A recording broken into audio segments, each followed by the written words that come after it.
Pero dito natin makikita na yung sinasabi ni James na kailangan kang magalak pag dumadaan ka sa mga pagsubok. It is because God is developing you. God is transforming you. Now once you are transformed in the likeness of His Son Jesus Christ, your life will never be the same. God is using every bit, every moment of trials, persecutions, problems, difficulties sa buhay mo upang mas lalo mong matutunan na hindi mo kaya sa sarili mong lakas, sa sarili mong talino. Dito natin masasabi, kapatid, na ang Diyos lamang ang siyang pwedeng magbigay ng kalakasan na to. Imaginein mo kung hindi mo pinagdaanan yung mga pagsubok sa buhay mo. Imaginein mo kung hindi ka dumaan sa kahirapan ng buhay upang makamtan mo yung lugar o bagay o posisyon na kung saan ka nandoon ngayon. Imaginein mo kung if God skipped all of those hard times in your life, alam mo anong mangyayari? Magiging mayabang ka. Magiging prideful ka. Dahil alam mo lahat ng ginawa mo ay galing sa sarili mong lakas, sa sarili mong talino, at sarili mong mga desisyon. Imaginein mo lang na naskip mo yung mga bagay na yun.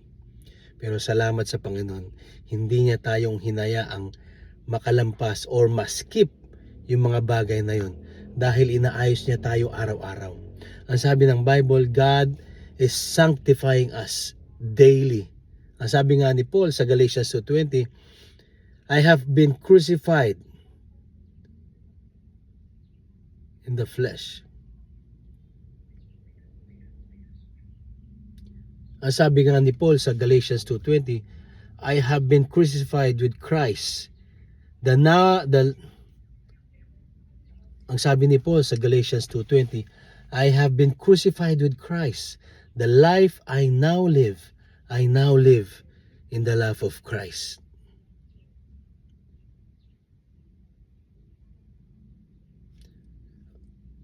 Ang sabi nga ni Paul doon sa Galatians 2:20, I have been crucified with Christ.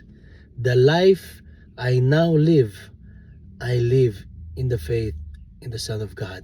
Dito natin makita, mga kapatid, na si Paul dumanas at nakaranas.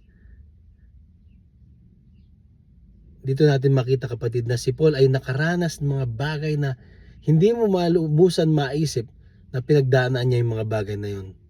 Ang sabi ng Panginoon sa kanya bago siya pumasok sa ministry, in my name, you will be persecuted. Alam ni Paul na dadaan siya sa mga persecutions. Alam din ni Paul na dadaan siya sa mga pagsubok. Pero hindi niya ininda yung pagsubok. Ang inisip niya at pinaalala sa kanya ng Panginoon na ang Panginoon ang source ng lahat ng anong meron siya. And he quoted Philippians chapter 2 verse 8. Sabi niya, iniiwan ko lahat ng mga bagay. Iniiwan ko lahat ng mga nakamtan ko. Lahat ng achievements ko, makamtan lamang si Kristo. Napakaganda nung Philippians chapter 2 verse 8 na yun. Dahil pinapaalala sa kay Paul ng Panginoon na ang Panginoon lamang ang siyang pwedeng magbigay ng kapayapaan, ng kasaganaan, at ng pagpapala na galing sa Diyos. Walang pwedeng manggaling sa atin. Yung mga mabubuting gawa natin, hindi galing sa atin yan. Pain can produce wisdom. Struggle can strengthen you. Loss can birth empathy. Maraming mga bagay tayong pinagdaanan. Pero isa lamang natutunan ko, kapatid, sa Panginoon, na pag sinurrender mo lahat sa Panginoon, He will not just carry you through, but He will bring you to a place of peace, a place of victory, and He will use it to build you in the process. Binibuild tayo ng Panginoon araw-araw. Walang taong hindi dumadaan sa pagsubok. Kaya nga ang sabi ni Paul, kaya ang sabi ni James dun sa James chapter 1 verse 2, ang sabi niya, mga kapatid, magalak kayo kapag kayo ay dumaranas ng iba't ibang uri ng pagsubok. Totoo yun, kapatid. Marami tayong pagsubok sa buhay.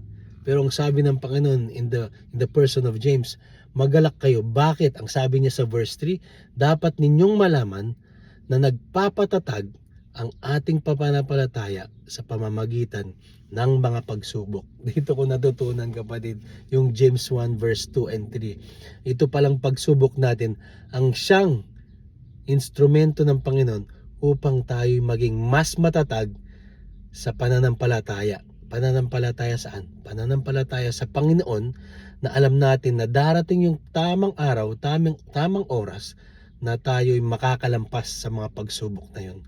So kung ikaw, kapatid, ay nakakaranas ng mga bagay na hindi mo gusto, God allows those things for you to be developed, for you to be processed, for you to be strengthened, for you to have a wisdom, for you to decide properly as the Lord purpose you to be.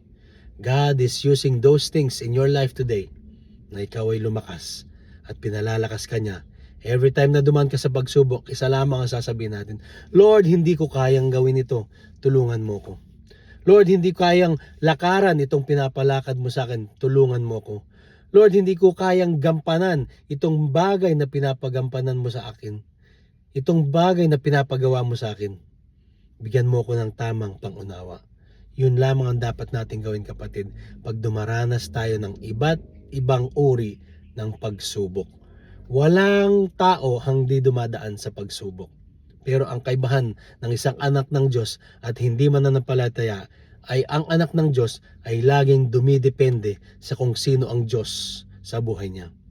God is your deliverer, God is your restorer, God is your victory, God is your healer, God is your provider. He is everything that you can think of.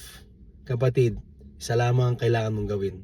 Magpasalamat ka sa pagsubok na narasan mo at nararanasan mo at mararanasan mo pa, dahil ang Diyos ang siyang tatapos ng inumpisa niya sa iyo. Sabi ng Panginoon, He who began a good work in you will put it into completion until the Lord's coming. Darating araw, ang lahat ng pagsubok na yan ay ang lahat ng pagsubok na yan ay matatapos, dahil yung araw na yon ay makakapiling mong Panginoon at sasabihin niya, well done, my good and faithful servant. Pagpalain ka ng Diyos ngayong araw na to at magpatuloy kang magpagamit sa Kanya. I love you in the love of Christ. God bless, and God bless.